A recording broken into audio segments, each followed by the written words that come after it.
Muito bom dia, gente amiga, Rio de Janeiro, Brasil, né? Pessoal lá dos Estados Unidos, pessoal da Europa, como meu filho que está morando lá no Porto, o Bruninho, né? Receba o meu abraço, o agradecimento pela recepção que teve lá com o Caio e também com o Joãozinho, que são dois brasileiros que trabalham na Ferfet, onde ele agora está trabalhando também. Sei que a temperatura lá está bastante fria, né, em torno de 11 graus, mais ou menos. Então, meu bom dia a todos vocês. Você deve estar se perguntando por que o programa hoje não começou com digamos, a abertura, aquela música bonita e aquele trabalho tão bonito feito pelo nosso querido Rafael Oliveira, quem sempre eu agradeço. Bom dia, Robson Lucas Rocha. Bom dia, Nilza Oliveira. Mas eu tenho a convicção disso, que nada acontece por acaso. Todo espiritualista sabe que a vida é assim. E realmente eu cheguei a colocar, não foi assim a atenção da minha parte, não, mas eu cheguei a colocar a música no computador que está reiniciando. Você vai ver aqui, ó, olha lá, ele está reiniciando, não é? Cheguei a separar alguns fatores aí para apresentar no programa do dia de hoje, que com certeza eu farei, mas de repente, né, primeiro me veio à mente um recado da Marisa Miziskia, Maritza, como a gente chama no carinho, esteve já aqui comigo, psicóloga que mora em Buenos Aires, na querida capital portenha, não é? A Marisa era a namorada do nosso queridíssimo Brandino José, Coronel Brandino, que veio a falecer na última sexta-feira. E ela, coitadinha, ficou sabendo desse fato, como nós todos soubemos, e ficamos muito chateados. Deixa eu ver se eu mostro aqui para vocês, vamos ver se eu consigo mostrar a figura do nosso Brandino. É esse do meio aí, você está vendo entre o Maurício Menezes, que é uma figura jornalista, humorista, radialista, nosso colega, e o Haroldo Barros. Está aí uma das últimas imagens do Brandino. Muito bem, Brandino, como eu falei, nos pegou a todos de surpresa e faleceu. Pelo que eu sei, pelo que o Tony me disse, um colega dele, quando o Oscar Berro me liga, diz assim: Fernando, eu fiquei sabendo que o Brandino teria morrido, você sabe de alguma coisa? Eu falei assim: olha, não sei. Isso era final de sexta-feira, não me lembro bem o horário, 7, 8 horas da noite, talvez até 9. Eu falei: olha, mas eu vou saber, você tem o telefone dele? Eu falei: olha, eu tenho o telefone dele e eu vou te passar por zap. Quando eu desliguei, eu pensei comigo: olha, eu vou... Alô, Luiz Bandeira, um abraço, querido. Nilza Oliveira, bom dia. Eu vou, se eu tenho o telefone, eu vou primeiro telefonar, porque se ele não morreu, ele atende, né? Ou alguém dele. E foi aí que eu telefonei e atendeu o Tony, a quem eu não conheço, mas que depois eu estive com o Maurício Menezes, que me disse que conhece, que é um amigo dele e tal, que parece que é cunhado ou genro, uma coisa assim. E eu acho que é genro. E o Tony, com a voz embargada, me disse: olha, talvez o amigo não saiba, mas realmente o nosso querido Brandino se foi. Eu falei: mas como é que foi isso, né? Até a Maritza, lá de Buenos Aires, namorada dele, me pergunta como foi. Eu acabei de mandar por mensagem, e eu estou de preto, inclusive em homenagem ao... É sempre triste, né? É sempre triste. A vida é feita de chegadas e partidas. E então ele disse: olha, ele passou mal, pelo que eu sei, ele estava a caminho já do hospital, não sei de que forma, se de carro, se andando, e em lá chegando, ou não sei se deu tempo de chegar, ele teve dois aneurismas, que é quando rompe uma veia em algum lugar do corpo, muitas das vezes no cérebro, né, talvez, não sei, e uma parada cardíaca que o levou. Perdemos querido amigo, mesmo confrade da Confraria dos Amigos do Rádio, fraterno da Fraternidade da Comunicação, que são grupos. Às vezes as pessoas perguntam por que tais grupos se formam. Porque numa cidade grande como o Rio de Janeiro, cidade que tem 9 milhões de habitantes, a gente precisa de amigos. Eu sempre entendi isso. Eu sempre entendi, porque senão as pessoas se dispersam. Então, esse é o valor das pequenas confrarias que se formam. Porque as pessoas ficam com o compromisso de se encontrar pelo menos de 15 em 15 dias, ou de mês a mês, e abraçar e perguntar como está você. E assim sempre foi e tem sido com todos nós. Já é o terceiro amigo que a gente perde da confraria. Perdemos o Jorge Airola, que era marido da Flor, já tem algum tempo, já tem uns 2 anos provavelmente. A memória é curta, mas a lembrança é forte. Perdemos o Josemar, que era, meu Deus, um amigo querido, bem mais novo do que nós, porque isso aí não tem muita lógica, não é? Quer dizer, nós temos por isso mesmo que a gente tem que aproveitar o nosso momento, né? Esse momento que eu estou aqui com você, você comigo, a Elvira Araújo, tantas outras pessoas, esse é um momento único. Esse momento ele não volta. A própria frase que eu acabei de dizer volta de uma forma diferente, mas não é a mesma. Então é por isso que a gente não pode perder tempo com bobagens. Alô, Marco Silva, bom dia sempre, muito obrigado pela sua audiência. É por isso a Paula Ranieri, que mandou os sentimentos à família, e esse sentimento, eu quero agradecer a Flor, e também a Marion Duarte, que eu soube, mais o professor Isaías Nascimento, que estiveram no enterro lá, no cemitério de Sulacap. Eu pretendo ir à missa de 7º dia, não deu, tinha um compromisso que não tinha como desmarcá-lo. Mas o que importa, é claro que a presença é importante, meus sentimentos às filhas queridas do Brandino, que era uma pessoa culta, coronel da PM reformado, advogado formado, mas sobretudo era uma pessoa, perdão, a emoção, era uma pessoa muito querida, muito querida. E eu acho que fazer um programa desse é dividir um pouco com você, né?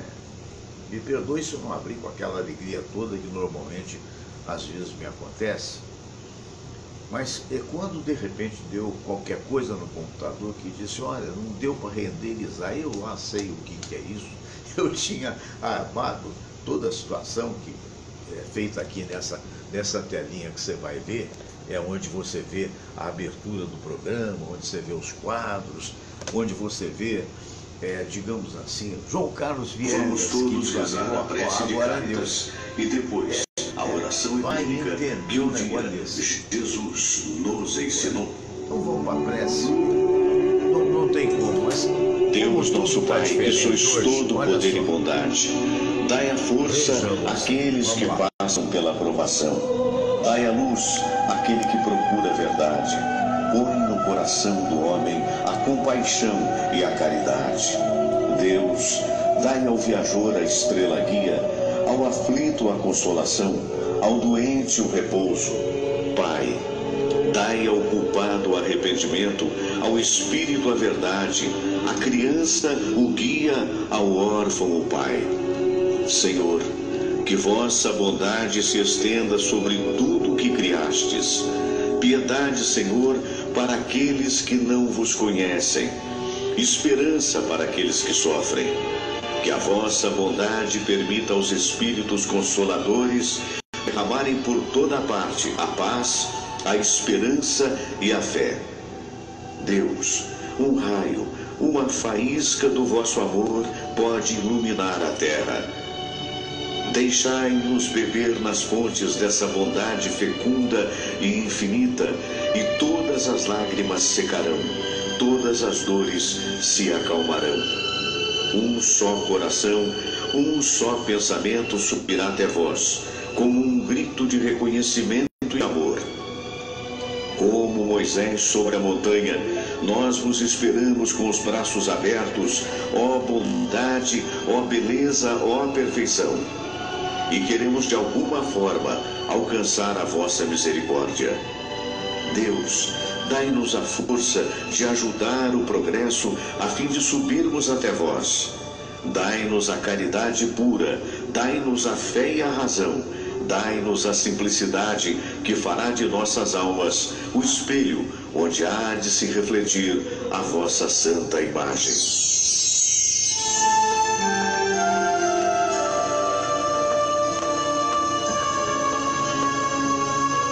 Pai nosso que estais nos céus, santificado seja o vosso nome.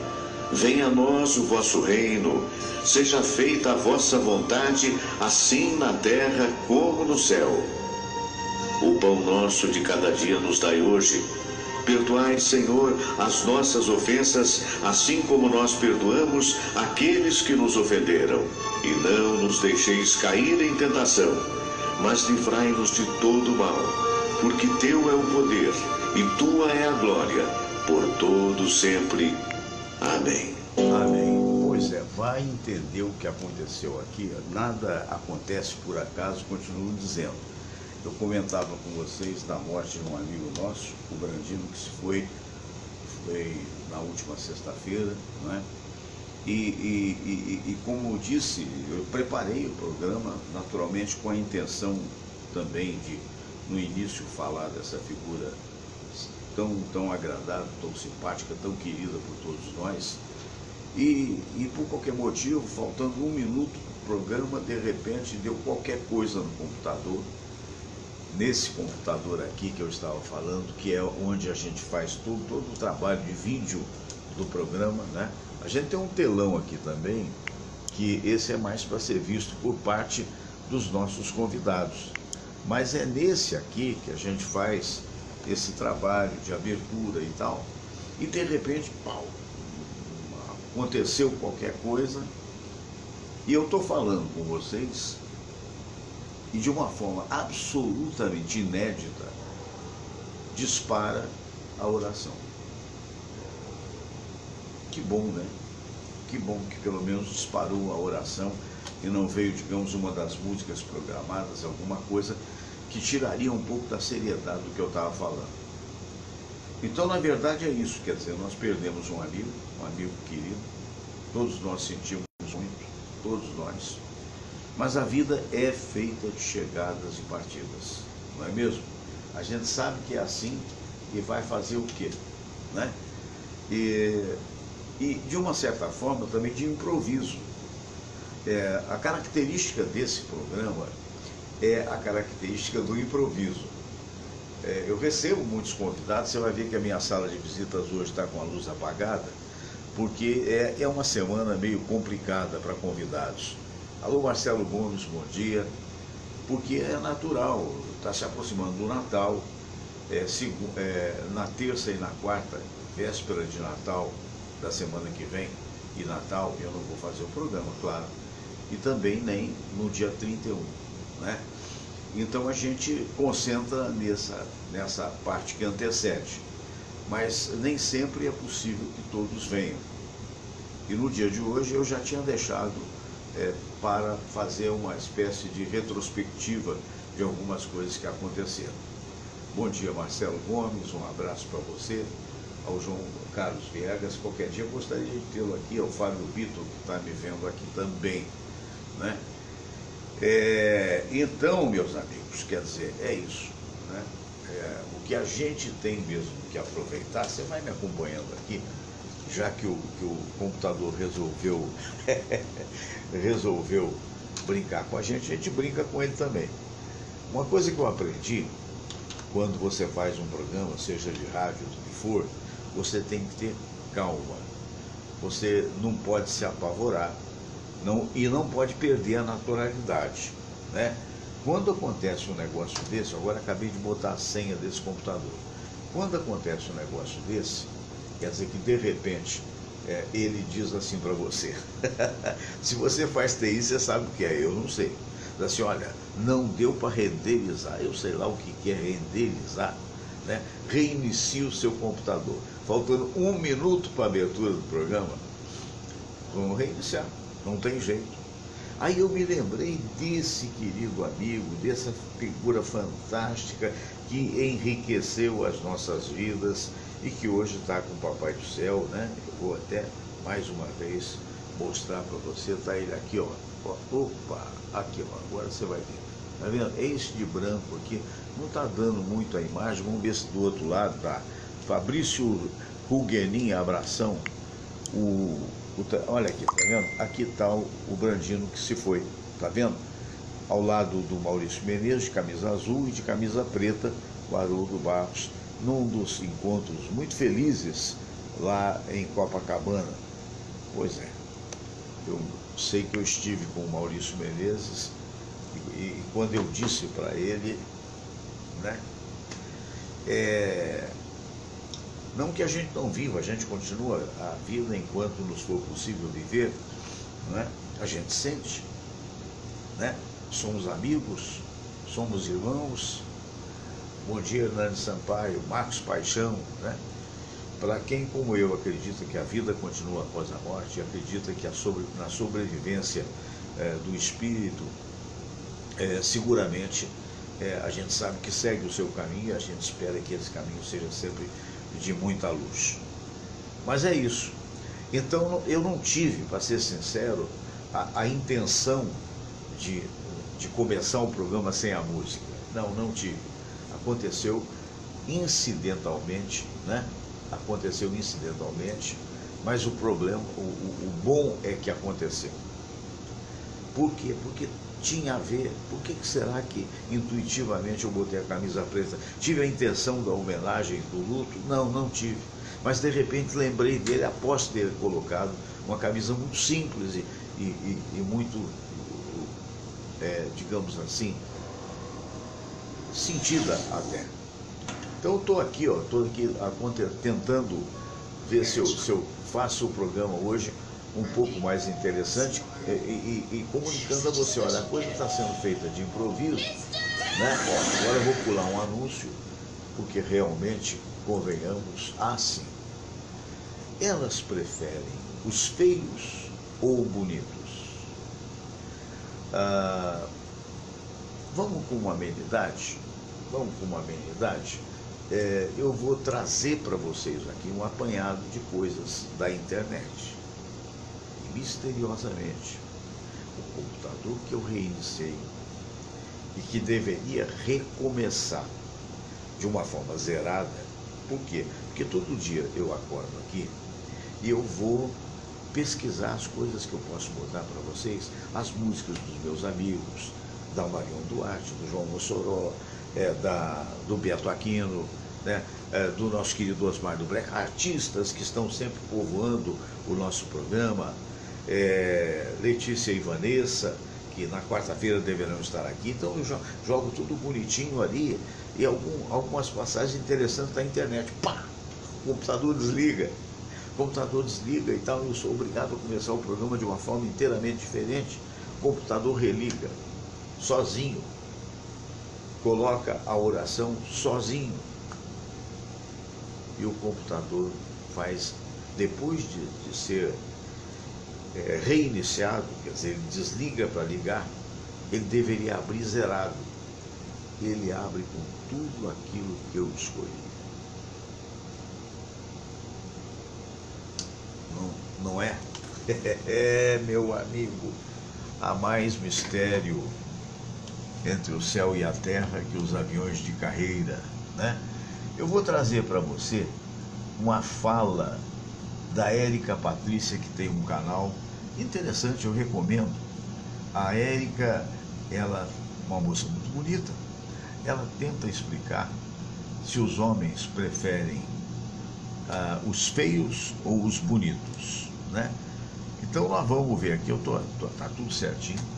Vamos ver o que ela tem a dizer sobre isso. Quando nada é uma presença bonita.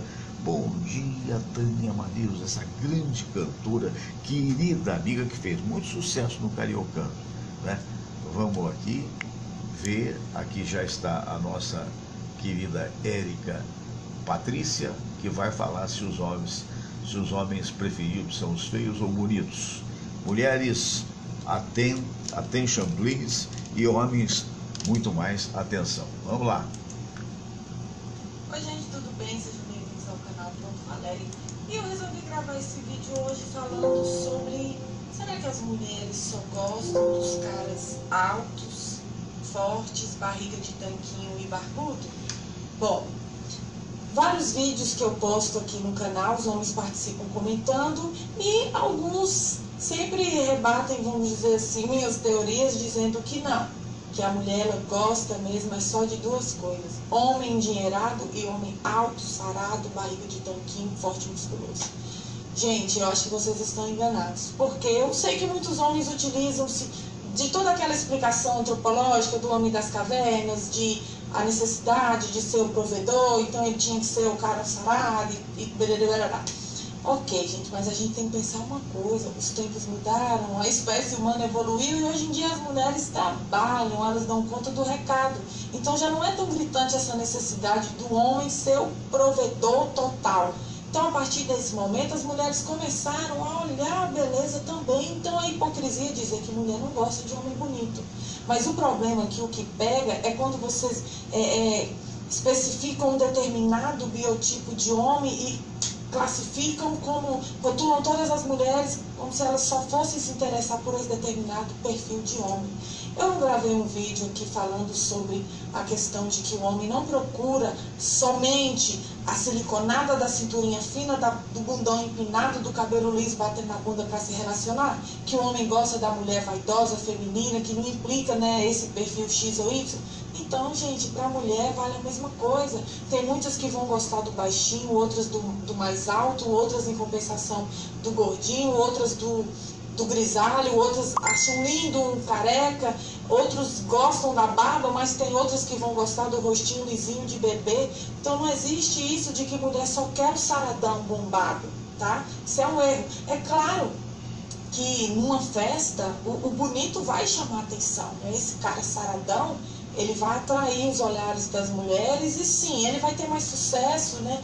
Naquele primeiro momento, mas talvez seja algo só imediato, porque por fora bela viola, por dentro pão bolorento. Às vezes o cara é bonito, mas ele é apagado, ele não tem brilho, ele não tem inteligência, ele não tem charme.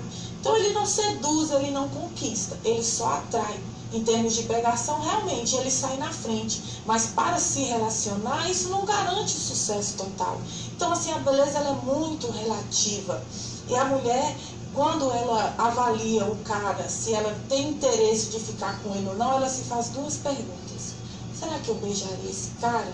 Será que eu iria para a cama com esse cara? Se a resposta for sim, pronto, meu querido, você já passou no crivo dela.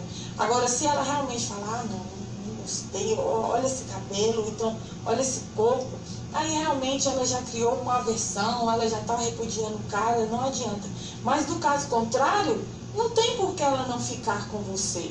Então, assim, eu acho que os homens deveriam se preocupar não em ficar cuidando só da parte exterior, da estética, e sim procurar evoluir como pessoa, porque entre o bonito e o charmoso, a mulher prefere, meus queridos, um homem charmoso, porque o charme ele vai muito além da beleza, gente. O homem charmoso, ele encanta pelo jeito de falar, pelo jeito de sorrir, pelo brilho no olhar, pela maneira como ele se porta, como ele gesticula, como ele caminha, a educação que ele tem. Então, isso realmente cria impacto, muito mais só do que um rostinho bonito ou um corpo bonito. Então, a mulher, quando ela é inteligente para se relacionar, ela procura um homem inteligente. E ela avalia outras características, ela vai procurar um cara que seja responsável, que queira comprometimento e que faça ela se sentir segura em termos de que ele está de fato interessado naquele relacionamento com ela e que ela é a única. Então, eu sei que realmente É difícil, num barzinho, numa balada, numa festa, o cara conseguir, né, ter sucesso com as mulheres, onde o visual está imperando ali. Mas se você tiver uma oportunidade de se aproximar dessa mulher no ambiente de trabalho, na academia, na faculdade, e pouco a pouco, né, ou pelas redes sociais, você ir mostrando para ela quem você é claro que a mulher se apaixona, gente. Não deu. Olha, que pena que, na verdade, esse é o essencial, né? O que aconteceu aqui realmente. Mas ela tem muita lógica, a nossa querida amiga Érica Patrícia. Tem muita lógica, sim. Há sempre aqui no Brasil se fala sempre um par de chinelo, aliás, um par de chinelo velho para um pé cansado, né? E ela tem, eu acho que é isso, o charme, ele supera tudo. Claro que numa primeira vista, a visão é importante, tanto para a mulher quanto para o homem. Mas todos nós, à sua moda, temos, digamos assim, uma forma de beleza, né? Então há esperança para todos, né? Eu queria também, hoje eu tenho uma série de coisas a comunicar. Eu queria dar os parabéns a mais um filho meu, faixa preta de jiu-jitsu. Eu tenho 5 filhos. Eu vou mostrar para vocês aqui. Hoje eu estou com muita calma aqui no programa, muita calma nessa hora. Esses aqui que eu vou mostrar são os meus 5 filhos. Da esquerda para a direita tem aí o Felipe, né, o Sérgio, o Bruno, que está com a mão no meu ombro, que hoje mora em Portugal, o Cristiano André e também o meu filho Marcelo. Ao lado do Felipe, o segundo aí que você está vendo, da esquerda para a direita, meio já carequinha, é o Sérgio, que é faixa preta de jiu-jitsu. O Felipe, à esquerda dele, ele é faixa azul, né? Está começando sua trajetória, tem mais ou menos 1 ano só de jiu-jitsu. E o da direita é o Marcelo, também conhecido lá em Niterói como Marcelo Piuí, um grande organizador de festas, empresário, e que recebeu a sua faixa preta. Isso significa muito trabalho, significa muita dedicação à arte marcial, e que, na verdade, o objetivo maior não é sair por aí brigando com as pessoas, não. É procurar saber se defender e, ao mesmo tempo, né, tá aqui a foto dele ao lado de um amigo no momento que recebeu o diploma e, consequentemente, a faixa preta, não é? Que tem essa ponta vermelha aí no lado, mas na verdade é faixa preta. Significa uma faixa bastante evoluída dessa forma de luta. Então eu quero parabenizar ao Marcelo Piuí, a todos os seus amigos lá do grupo de jiu-jitsu de Niterói, né? O Marco Silva está até dizendo aqui, um time de futsal com técnico. É verdade, né? E de qualquer maneira, esses meninos que não são mais meninos, né, são homens feitos, me fazem muito feliz. Mas se o negócio é parabenizar, vamos ver se eu acho aqui. Pena que eu não achei aqui. Tá no Instagram. Tem mais um filho, né, que hoje está morando no Porto, em Portugal, está trabalhando na Ferfet, e mercê do mérito dele. Ele é formado em administração de empresas e trabalhava aqui no Rio de Janeiro, numa empresa de maquininha de cartão de crédito, a chamada Stone, que é muito boa, por sinal, e de repente veio uma proposta lá do exterior, lá de Portugal, onde ele já tinha um amigo trabalhando. Ele fez, digamos, não foi uma coisa que chegou de graça, ele teve a possibilidade de concorrer com muitas pessoas do mundo inteiro, que é uma multinacional, e na verdade foi ele o selecionado. E então nós o levamos, tinha que começar hoje, como de fato começou. E então uma pena, porque ele teve que passar o aniversário dele lá em Portugal. Mas a empresa é tão organizada que, além do salário que ele já vai ganhar, ela fornece, digamos assim, ela fornece a moradia por 1 mês e meio, depois ela dá uma ajuda de custo pela moradia. Então, graças a Deus, o menino está muito bem, obrigado. Ainda ontem fomos eu e a Samira assistir um filme quando acabou o filme, eu fui olhar debaixo da tela no cinema, para ver se tinha projetil, para ver se tinha bala porque foi um tiroteio só o filme o tempo todo. Esse filme americano sem pé nem cabeça, mas enfim, distraiu, né? E aí quando saiu ele me ligou, pai, olha, já estou aqui e tal, isso, né? E então eu quero mandar um abraço para o Bruno Valente, meu querido filho, né? Que está morando lá em Portugal e na realidade no último dia 12 aniversariou. Então tá aí. Eu vou mostrar para vocês, olha só, quando eu quero mostrar uma coisa, essas coisas do Instagram é muito legal, né? Mas tudo fica somente 24 horas. Aqui, ó, agora achei.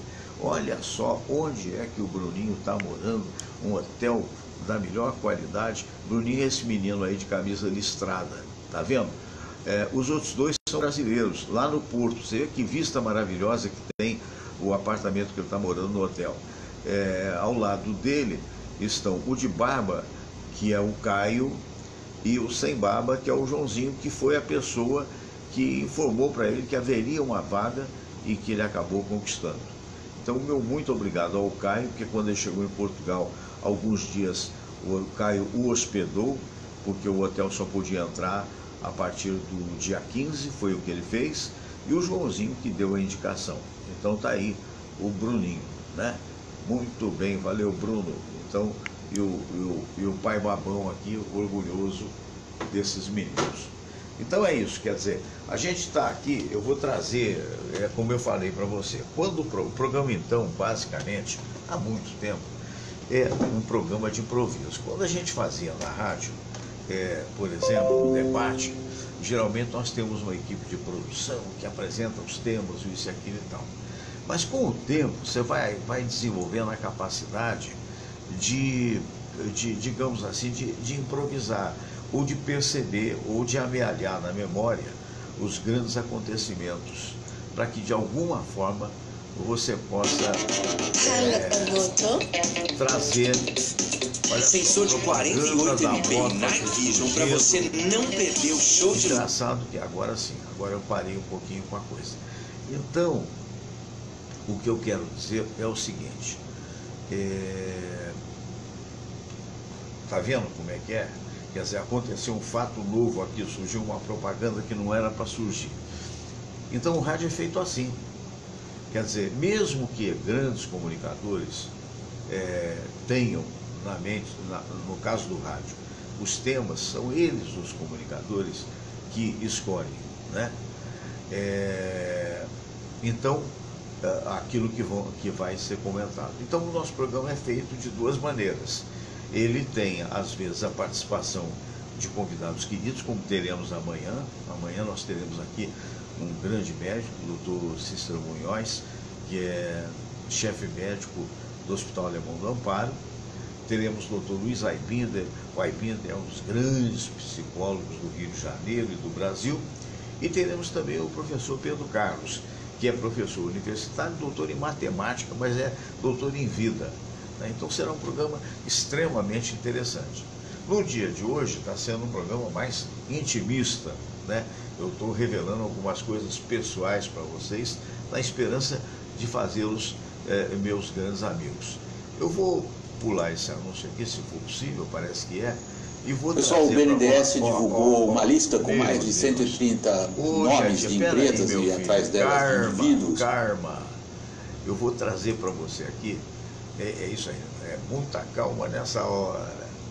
Eu vou trazer para vocês, olha, Fábio, a beleza não é tudo, a atração física é pouco, já a afinidade, independe de tudo, tem um valor inestimável, verdadeiro. Ô Fábio, parabéns, né? O Marco Silva Fernando tem amigos no Porto, o genro do meu amigo Elísio, é técnico de um time sub-14 do time do Porto. Bacana, que legal, maravilha, tá vendo?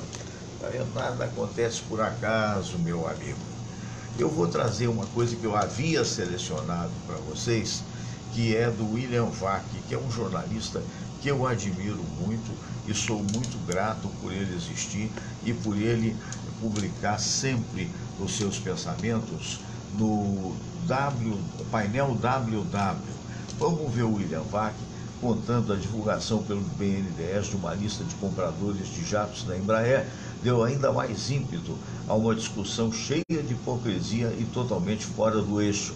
Vamos ver o que ele fala disso. O BNDES divulgou uma lista com mais de 130 nomes de empresas e atrás delas de indivíduos que conseguiram adquirir jatos bastante caros da Embraer através de juros subsidiados. Juros subsidiados significa que o contribuinte brasileiro, via Tesouro Nacional, acabou pagando a diferença entre o juro de mercado e o juro pelo qual as pessoas conseguiram adquirir equipamentos como aviões da Embraer.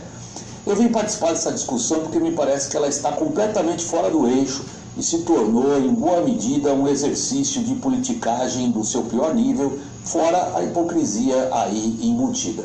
Eu começo a justificar a minha afirmação de que a discussão escapou do eixo e se tornou hipócrita e rasteira por um diagnóstico do próprio ministro da Economia, Paulo Guedes, a respeito de como funciona a economia brasileira. O ministro tem dito, antes mesmo de se tornar ministro, que a nossa economia se tornou anestesiada por subsídios, que a nossa economia praticamente não consegue ver como funcionar se de uma forma ou de outra não se lançar a mão do dinheiro do contribuinte, via subsídios. E ele tem razão. Se a gente considerar, por exemplo, quem compra um carro no Brasil, nós temos que pensar que a indústria automotiva brasileira, agora, em dezembro do ano passado, acabou de fechar um imenso pacote chamado Rota 2030, pelo qual, através de uma série de renúncias fiscais e de incentivos, o governo brasileiro faz uso do dinheiro do contribuinte para que a indústria automotiva proceda a investimento, nacionalização de peças e se fixe aqui ou ali. Não é à toa que algumas indústrias estão fixadas em alguns lugares e outros não. É porque elas recebem incentivos fiscais. Incentivo fiscal significa renúncia. A diferença de um para o outro é coberta pelo poder público, é coberto pelo dinheiro do contribuinte, é subsídio. Nós temos agora, por exemplo, recentemente a aprovação do Plano Safra. O Plano Safra, entre outras coisas, prevê subsídios de quase 10 bilhões de reais que são feitos para equalizar os juros que são cobrados aos produtores familiares via Pronaf e aos grandes produtores do agrobusiness. Os juros que eles pagam são diferentes quando eles obtêm esses financiamentos através de bancos públicos do que os juros que eles teriam de pagar se recorressem aos bancos privados, ao mercado. Isso é feito com dinheiro do contribuinte, é subsídio. Nós podemos estender essa lista no Brasil indefinidamente. O que aconteceu com a Embraer lá atrás, no começo do ano 2000 até 2009, quando houve o maior volume de compras de aviões desta empresa brasileira através de juros subsidiados com o dinheiro do contribuinte? A Embraer foi beneficiada por um esquema de subsídios que é talvez o clássico na indústria aeronáutica mundial. Boa parte da briga histórica entre Airbus e Boeing, por exemplo, não tem outro motivo de ser a não ser acusações mútuas de que uma e outra foram ajudadas por subsídios governamentais para se estabelecerem e, portanto, vender seus aviões. Boa parte das lutas, batalhas jurídicas internacionais que a Embraer teve que travar nos últimos 20 anos, pelo menos, tem a mesma razão de ser. A indústria aeronáutica é fortemente subsidiada em qualquer lugar. E por quê? Porque ela precisa vender equipamentos caros de alto conteúdo tecnológico. Por que essa discussão sobre subsídio, eu disse logo no início desse comentário a vocês, está completamente fora do eixo? Ou a gente discute se subsídios devem ou não existir numa economia, ou a gente discute a moralidade dos subsídios, e não é o que está na atual discussão. Vejam, a pergunta essencial quando se fala de subsídios, inclusive para se considerar aspectos morais e políticos na concessão de subsídios, está no retorno que a gente obtém quando põe a mão no bolso do contribuinte e via bolso do contribuinte subsidia algum segmento da economia de algum país. No caso, nós estamos falando do Brasil. Qual é o retorno de subsídios para a indústria automotiva? Eu não estou acusando ninguém. Eu estou lançando a pergunta para vocês pensarem a respeito dela. Estão satisfeitos com o retorno que a indústria automotiva tem fornecido aos seus consumidores, a economia em geral, a capacidade de inovação tecnológica do Brasil e por aí vai? Parabéns para os subsídios. Estão vocês satisfeitos com o retorno que o setor do agrobusiness dá à economia do Brasil em geral e às famílias que participam desses esquemas de subsídios? Então, estamos satisfeitos com os subsídios, é assim mesmo, vamos em frente. O que a gente vai falar? Estão vocês, por exemplo, satisfeitos com o retorno que caminhoneiros deram ou estão sendo capazes de dar ao conjunto da economia? Eles também foram beneficiados por subsídios para a compra dos seus caminhões. Vejam, eu estou excluindo os aspectos morais dessa questão. A questão essencial com o subsídio é qual é o retorno que uma economia, portanto uma sociedade, obtém quando ela enfia a mão no bolso do contribuinte e beneficia alguém. É óbvio, alguém está sendo beneficiado. No caso, a Embraer foi beneficiada. E qual o retorno que a Embraer ofereceu pelo subsídio pago, com o dinheiro do contribuinte, com o meu imposto, com o seu imposto, com o nosso imposto? A Embraer se tornou uma das maiores e mais importantes indústrias aeronáuticas no segmento onde ela atua. E isto significa que, através de subsídios, em parte, a outra parte é o mérito dela também, a capacidade de competição, mas com subsídios, como o dinheiro do contribuinte, a Embraer foi capaz de desenvolver principalmente a engenharia nacional.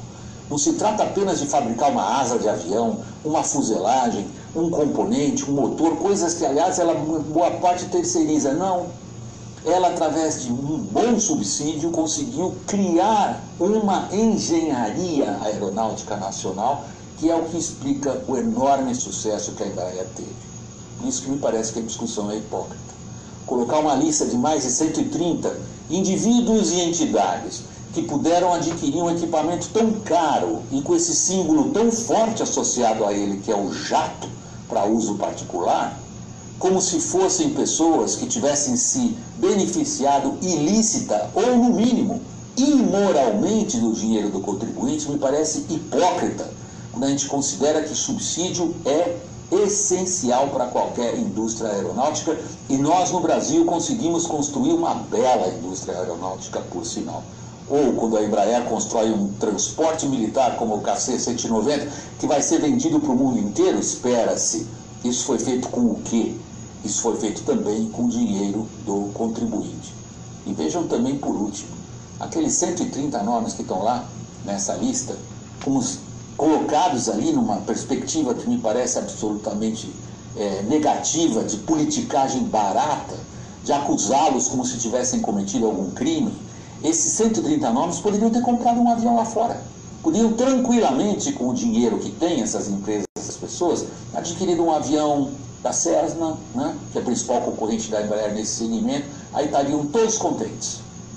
Por isso que eu acho que a discussão perdeu o eixo, se tornou politicagem barata e hipócrita. Pessoal, muito obrigado. Até o próximo vídeo. Olha, não deixe de assinar o painel WW, né? Tem também outro comentário muito interessante, que é esse aqui, ó, que eu até cliquei em cima agora, que é o "Não brigue com pirralhos". A bobagem que o nosso dedicado presidente, aí eu posso comentar, não precisa ser ele não, é que o presidente não tem muita papa na língua e às vezes não pensa muito no que fala. Então, por favor, você que é uma empresa moderna, olha, que nasceu com um sonho de criar. Deixa eu pular isso aqui, deixa eu fechar essa. Hoje o programa está sendo assim diferente, mas quando ele fala isso, não brigue com pirralhos, eu ainda não ouvi, mas é o que eu vou dizer, meu Deus do céu, né? O doutor Bolsonaro, senhor presidente da República do país, procure se preocupar com os grandes acontecimentos, né? Cada qual não vai se preocupar com o que eu falar, que eu sou pequenino com relação ao amigo que é tão grande, ou que o que é possível é a pessoa ter um pouco mais de comedimento. Será que seria possível? Essa é a pergunta, né? Então ele coloca lá, não brinque com o pirralho. Deixa eu ver o tempo de duração disso. Acho que vale a pena. Acho que vale a pena você ouvir de novo esse nosso querido amigo, que é um jornalista experiente, Maurício Berger, meu amigo, que prazer sabê-lo bem e vendo a gente, a Guaciara de Oliveira também, Guaciara, abração, né? Vamos ver o que o nosso amigo do painel WW, o William Vac, comenta com certeza de uma forma contundente. Pessoal, que bom vir com notícias boas de vez em quando. Vejam só, quero dar destaque ao seguinte: os presidentes do Brasil e da Argentina. O novo presidente da Argentina, Alberto Fernandes, assumiu nesta terça-feira, dia 10 de dezembro, e tanto ele quanto o presidente brasileiro Jair Bolsonaro disseram as coisas certas. Depois de um péssimo começo, Bolsonaro vem nesta terça-feira e diz: espero que a Argentina dê certo. O presidente da Argentina assume hoje, depois dele e Bolsonaro brigarem bastante pelas redes sociais e pela imprensa, e diz o seguinte: eu quero construir com o Brasil uma agenda ambiciosa, inovadora e criativa, respaldada na irmandade histórica de nossos povos. Corretíssimo. Nada a reparar, ao contrário, só a ressaltar. E prossegue o novo presidente da Argentina: a Argentina quer se integrar, mas com inteligência, protegendo a produção nacional. Queremos relações maduras com todos os países. A América Latina é nosso lugar comum. Queremos reforçar o Mercosul e a integração regional. Aí por detrás a gente tem que olhar com calma. Quando o cara fala, como o presidente da Argentina fala, queremos nos integrar, mas protegendo a produção nacional, isso pode significar qualquer coisa. E aí justamente está um dos pontos muito importantes, contenciosos, entre o Brasil e a Argentina, para lá da ideologia, ok? Os dois países são centrais no Mercosul. O Mercosul, como vocês sabem, está assinando, está negociando, está finalizando um ambicioso programa, acordo de livre comércio com a União Europeia, dois dos grandes blocos mundiais. E neste caso, Brasil e Argentina têm visões um pouco diferentes, às vezes até bastante diferentes, do que seja protecionismo dos próprios mercados e que seja o protecionismo exercido pelos europeus. Aí há divergências que vão ter que ser sanadas. Outro problema que vem com a Argentina agora: a Argentina está numa crise econômica muito pior que a do Brasil. O Brasil vem se recuperando numa recessão um pouco devagar, mas está se recuperando. A Argentina parece que está entrando em outra. E a equipe econômica da Argentina é o contrário da equipe econômica brasileira. Em que sentido? No sentido fundamental. A nomeação dos principais quadros que vão trabalhar na política econômica da Argentina agora sugere o velho esquema de forçar o gasto público e forçar o consumo como maneira de trazer popularidade a um governo e como maneira de incentivar a economia. Isso foi feito recentemente no Brasil com os resultados conhecidos. Isso foi feito também recentemente na Argentina com os resultados conhecidos. O que se espera é que os argentinos acabem piorando a situação fiscal deles, portanto acabem piorando as condições de solvência do país e, portanto, os leve talvez a um outro tipo de negociação muito mais difícil com o FMI. Bom, problema para eles. Nós aproveitamos a oportunidade aqui também para destacar outros pontos que me parece, aí no caso dos presidentes do Brasil e da Argentina, o que me parece é que os fatos se impuseram a ambos. Essas briguinhas deles na imprensa não fazem jus ao destino que a geografia impôs a esses dois grandes países sul-americanos. Os dois têm que se entender de alguma maneira, e aí os fatos se impuseram, pelo menos até aqui. Outros fatos que se impuseram, e aqui eu quero me referir apenas à situação nossa do Brasil. Por exemplo, os americanos se impuseram os fatos que os americanos têm amizade, Trump ou não, por Jair Bolsonaro. Os americanos defendem seus interesses. Ficou claro recentemente com essa ameaça de imposição de tarifas sobre o aço e o alumínio brasileiro. Parece que se impuseram também os fatos relativos aos interesses dos exportadores brasileiros, principalmente em relação ao agro, quando o governo brasileiro, no começo do ano, fez uma série de declarações. E essa série de declarações conseguiu enfurecer alguns dos principais compradores de commodities brasileiras. Os fatos parecem que estão se impondo. Outro fato que parece que está se impondo é o da grande possibilidade de parcerias com a China. No começo do ano, declarada por integrantes do governo brasileiro como uma espécie de ameaça, e agora vista a China, grande, digamos, parceira do Brasil, principal comprador de muitos dos nossos produtos, agora surge como parceria, inclusive em setores de alta tecnologia que os americanos estão pressionando os brasileiros a não comprar dos chineses.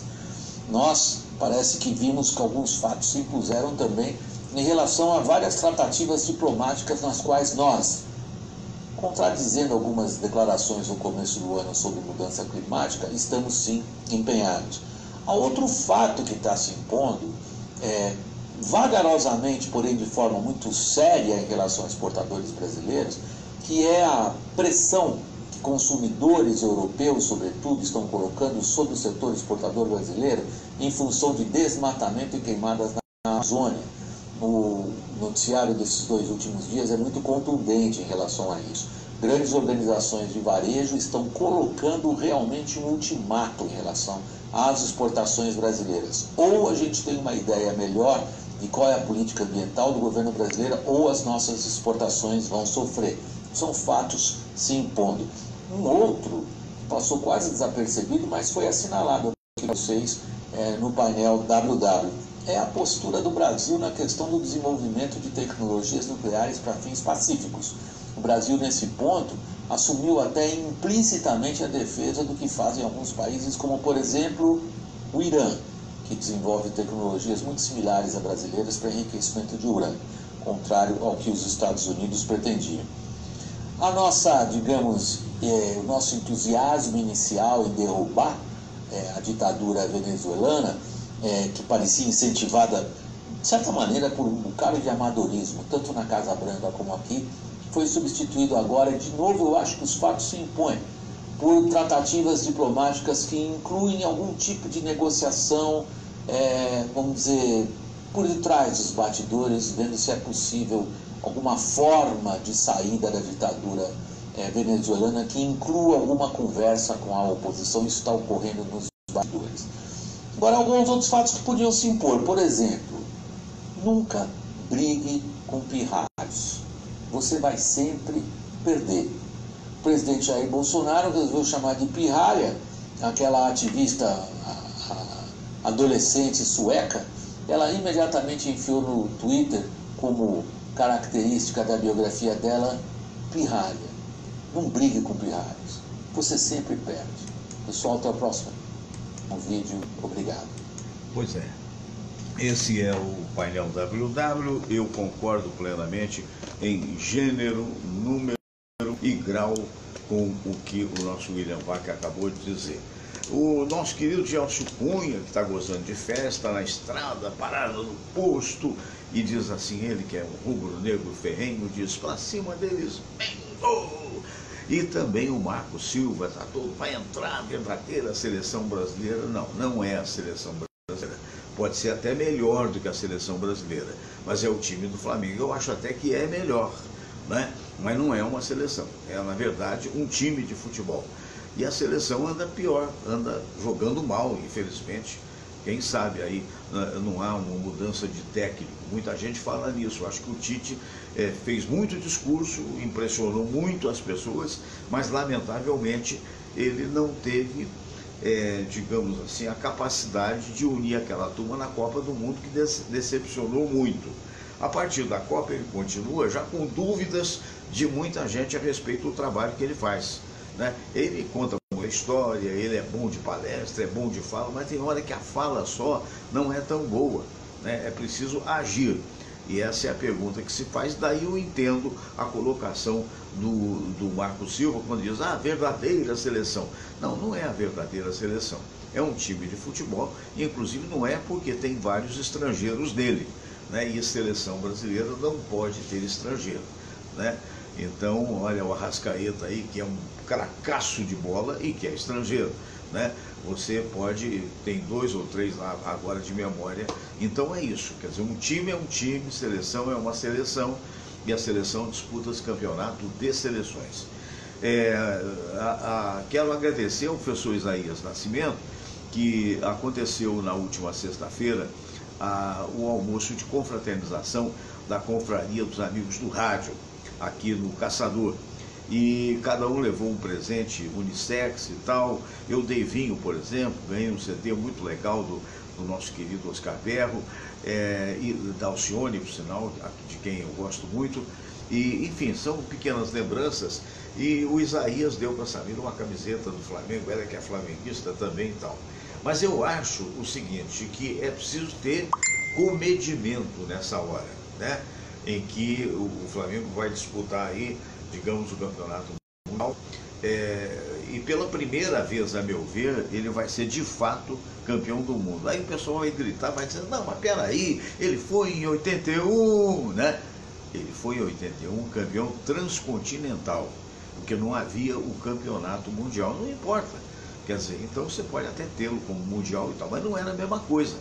A de hoje não, a de hoje tem um campeão lá da Arábia, um outro campeão não sei da onde e tal. Então há um torneio, na verdade, que ele apresenta os melhores times dos diversos continentes. Então aí sim você tem uma característica forte mundial. Mas, digamos assim, então agora o grande desafio do time do Flamengo. Jogar contra o Elal não é uma grande vantagem ganhar, não é. Me pareceu, vi o jogo contra o outro time, né? Parece que os times mais perigosos aí são, na verdade, o Liverpool, que é o grande time, né, a ser batido, e depois o Monterrey. O nosso querido Marco Silva tem todo o direito de ter o palpite dele, dizendo que o Flamengo vai ganhar do Monterrey na final, do Monterrey. Eu acho que o Monterrey não chega à final, porque não tem a qualidade do Liverpool. Eu acho que tudo leva a crer que a final seja entre Flamengo e o Liverpool. E aí é que nós vamos ver quem tem garrafa para vender. Então, o que eu quero dizer para vocês é que o importante foi... Eu tenho um vizinho aqui, o Carlos César, que é flamenguista roxo. Eu acho o comportamento do Carlos César perfeito. Eu estava ontem conversando na portaria do edifício, até com o porteiro, passa o Carlos César e a esposa, e eu falei, e aí? Ele estava até com a camisa do Flamengo, e aí, está animado com a final do Mundial? E falei assim espontaneamente, ele disse, não, peraí, antes da final tem um jogo. E a gente tem que pensar no primeiro jogo, para só depois, então, pensar na final. E, aliás, isso foi dito também por um jogador do Flamengo, não sei se foi o Gabigol, foi dito isso, né? Porque é isso, o foco é aqui. E não tem que desmerecer o outro, não, porque o futebol, ele está nos mostrando que muitas vezes um time é superior ao outro, mas joga pior. Um exemplo disso foi a final da Libertadores.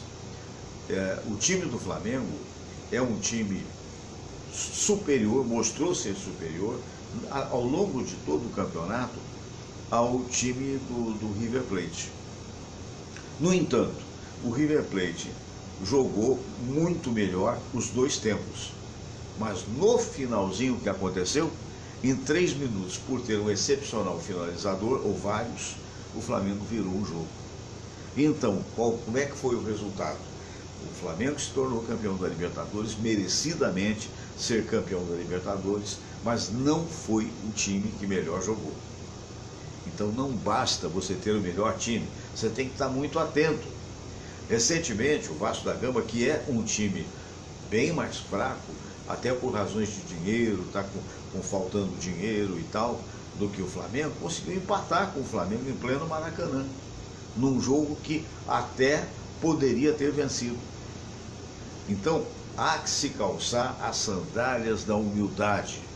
Não adianta ficar, vai ser 3-1, vai ser 10-1, vai ser isso aí, é o torcedor. O torcedor, para ele é tudo maravilhoso, ele acha que a coisa é fácil. Agora, vai lá estar entre as 4 linhas, vai treinar o time como treina o mister, que é um grande técnico, que deve ser recebido bem aqui, ganhando ou não ganhando o campeonato mundial, é outro departamento, é ali que se resolve.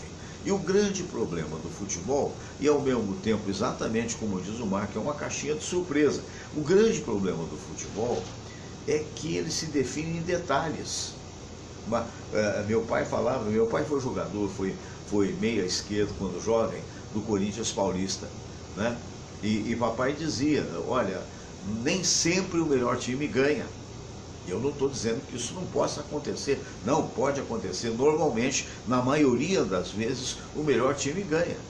Mas, às vezes, uma bola vadia que ele chamava, e eu acho que é isso mesmo, ela sai por ali, bate na trave, entrou, acabou o jogo. Então não adianta nada aquela história daqueles narradores maravilhosos que nós temos, né? Olha lá, que maravilha, né? Olha o chapéu que ele deu, aí o cara, oh, que maravilha. Não adianta, chapéu não conta. Chapéu não conta. Ah, porque ele deu uma puxeta, porque ele deu uma bicicleta maravilhosa, é lindo de ver, como aquele gol do Arrascaeta, a bola entrou, aí conta, não foi por causa da bicicleta, ou também foi, mas não foi a bicicleta em si, bicicleta não faz ponto. Então, a história do futebol é exatamente esse imprevisto. Você, por exemplo, o basquete, na maioria das vezes, quase que 99% ganha quem for o melhor. O voleibol, 99% ganha aquele que é melhor, que for mais alto. O futebol, não. O futebol nem sempre ganha o cara que de repente jogou muito, e de repente tomou uma bola nas costas. E aí? Então, muita calma nessa hora, vamos torcer com entusiasmo, é o Brasil jogando, né? Queira Deus que seja possível, mas com muito respeito, porque do outro lado tem um senhor time de futebol também, e mesmo que não tivesse, tem essas possibilidades que todas que já foram ditas aqui. Olha, estamos encerrando o programa do dia de hoje, né? E o Marco, mais uma vez, dizendo aquela coisa do torcedor, que é verdade, no Rio não tem outro igual, e o Palmeiras não tem Mundial, não tem, mas em contrapartida o Corinthians tem 2. E vocês ainda têm um só. Isso aí vira essa querela, entendeu? Tem um time brasileiro que eu não tenho certeza, alguém possa me corrigir, vai procurar no Google, que tem 3 mundiais, né? E o time que vocês derrotaram, o River Plate, tem 5 ou 6. Então não é isso que vai dizer que o time é melhor ou é pior. O time melhor é aquele que você mais gosta, né? O Vasco já esteve 3 vezes na segunda divisão, e para mim o meu grande amor é o Vasco da Gama. E é como é. E vai ser a vida inteira assim, porque eu tenho coerência com o meu pensamento. Não é que o Vasco seja melhor, poderia ser melhor, na verdade hoje não é melhor, mas não importa. O Eros Mário Cordeiro, por exemplo, é botafoguense, né? Então, aí o Gelson Cunha, muito obrigado, Marcos Silva, já eliminou o Liverpool? Agora vou seguir viagem, até qualquer dia desse, só a Santa Samir e nós para aguentar o FS. FS sou eu, todas as manhãs. Como diz meu filho Diego, por quê? Deixa eu ver, essa palavra é meio perigosa. Puxando o S, tá certo. Ai, ai. Olha, abraço grande, uma bela semana para vocês, até amanhã, se Deus quiser, com mais um programa, aí tudo acontecendo normalmente, tá bom? Fiquem com Deus, sejam felizes, muito obrigado por me aturar, namastê.